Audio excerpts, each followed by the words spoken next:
زمانے کی گردش اپنے طلسمی دائرے میں ایک ایسی قوم کو لے آئی جسے دنیا نے قوم سمود کے نام سے جانا۔ یہ وہ قوم تھی جو حضرت نوح اور ہود کے بعد آباد ہوئی۔ پہاڑوں کو تراش کر اپنے گھر بناتی، چٹانوں کو کاٹ کر محل بناتی اور دنیا کی زینت میں مگن تھی۔ ان کے شہر الحجر، جسے آج مدائن صالح کہا جاتا ہے، پتھروں میں بنے گھروں سے گونجتا تھا۔ ان کے محلات میں دولت، طاقت اور غرور کی گونج تھی، لیکن ایمان کے خالی سینے اللہ کی نعمتوں کے باوجود شکر سے خالی تھے۔ صالح علیہ السلام نبی صالح ایک نیک، نرم دل اور راست باز شخص تھے۔ انہوں نے اپنی قوم کو پیار اور حکمت سے پکارا، اے میری قوم، اللہ کی عبادت کرو جس نے تمہیں مٹی سے پیدا کیا اور اسی نے تمہیں زمین کا وارث بنایا۔ لیکن غرور میں ڈوبے ہوئے سردار ہنس پڑے، ان کے الفاظ کا مذاق اڑایا اور بولے، اے صالح، کیا تم وہی ہو جس سے ہم امید رکھتے تھے؟ اب تم ہمیں اپنے باپ دادا کے معبودوں سے روکنا چاہتے ہو۔ صالح نے انہیں سمجھایا، ان کے دلوں کو جھنجھوڑا، انہیں اللہ کے عذاب سے ڈرایا، مگر جن کے دل پتھر ہو چکے تھے وہ صرف دلیل نہیں، نشانی مانگنے لگے۔ انہوں نے کہا، اگر تم سچے ہو تو ایک نشانی لاؤ۔ ہمارے سامنے اس چٹان سے ایک اونٹنی نکل آئے جو حاملہ ہو، خوبصورت ہو اور اللہ کی طرف سے معجزہ ہو۔ پھر وہ لمحہ آیا جس نے فضا کو خاموش کر دیا۔ چٹان لرزنے لگی، زمین کانپ اٹھی اور اللہ کے حکم سے ایک عظیم الشان اونٹنی نمودار ہوئی۔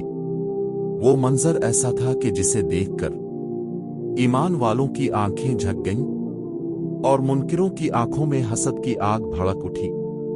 صالح نے فرمایا، یہ اللہ کی اونٹنی ہے، اسے اللہ کے نام سے چرنے دو، اس کو نقصان نہ پہنچانا ورنہ تم پر دردناک عذاب آئے گا۔ وہ اونٹنی روزانہ ایک دن کنویں سے پانی پیتی اور اگلے دن پوری قوم پانی استعمال کرتی۔ اللہ نے رزق میں برکت دی، لیکن جن کے دلوں میں حسد تھا وہ برداشت نہ کر سکے۔ اونٹنی کے دودھ سے بچے پل رہے تھے، لیکن شیطان نے سرداروں کے دلوں میں وسوسہ ڈالا، اگر یہ اونٹنی نہ رہی تو صالح کا اثر بھی ختم ہو جائے گا۔ ایک رات تاریکی نے زمین کو ڈھانپ لیا، چاند آدھا تھا، ہوائیں خاموش اور وادی سنگلاخ۔ چند بدنصیب سردار جمع ہوئے اور اونٹنی کو مارنے کا منصوبہ بنایا۔ اگلی صبح جب وہ اونٹنی پانی پینے آئی، انہوں نے تیر چلائے، نیزے برسائے اور اونٹنی کو ذبح کر ڈالا۔ اونٹنی زمین پر گری اور اس کی آواز فضا میں گونج اٹھی، ایک چیخ جو آسمان تک گئی اور صالح کے دل کو چیر گئی۔ صالح نے روتے ہوئے کہا، اے میری قوم، تم نے اللہ کی نشانی کو قتل کر دیا۔ 3 دن کے اندر تم پر عذاب آ جائے گا اور کوئی تمہیں بچا نہ سکے گا۔ لیکن وہ ہنسنے لگے، شادی کی تیاری کرنے لگے اور سمجھے کہ صالح صرف ڈراتے ہیں۔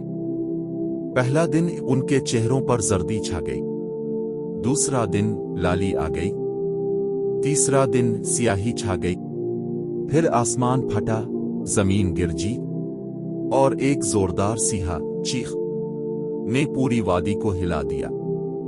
ان کے محلات ڈھیر ہو گئے، پہاڑ لرز گئے اور وہ قوم جو کل تک فخر میں زندہ تھی آج خاک میں مل گئی۔ حضرت صالح اور چند مومن اللہ کے حکم سے بچا لیے گئے۔ جب وہ وادی سے نکلے تو پیچھے صرف خاموش چٹانیں تھیں جو گواہی دے رہی تھیں کہ غرور کا انجام ہمیشہ ہلاکت ہے۔ یہ واقعہ ہمیں بتاتا ہے کہ اللہ کی نشانیوں کا انکار کبھی رائے گا نہیں جاتا۔ نعمتوں پر غرور، نبیوں کی نافرمانی اور دل کا تکبر انسان کو مٹا دیتا ہے، اور سب سے بڑھ کر ایمان وہ چراغ ہے جو عذاب کے اندھیروں میں بھی روشنی دیتا ہے۔ اے اللہ، ہمیں قوم سمود کی طرح نافرمان نہ بنا، ہمیں ان لوگوں میں شامل کر جو تیری نشانیوں پر یقین رکھتے ہیں اور نبیوں کے پیغام پر عمل کرتے ہیں۔ آمین یا رب عالمین۔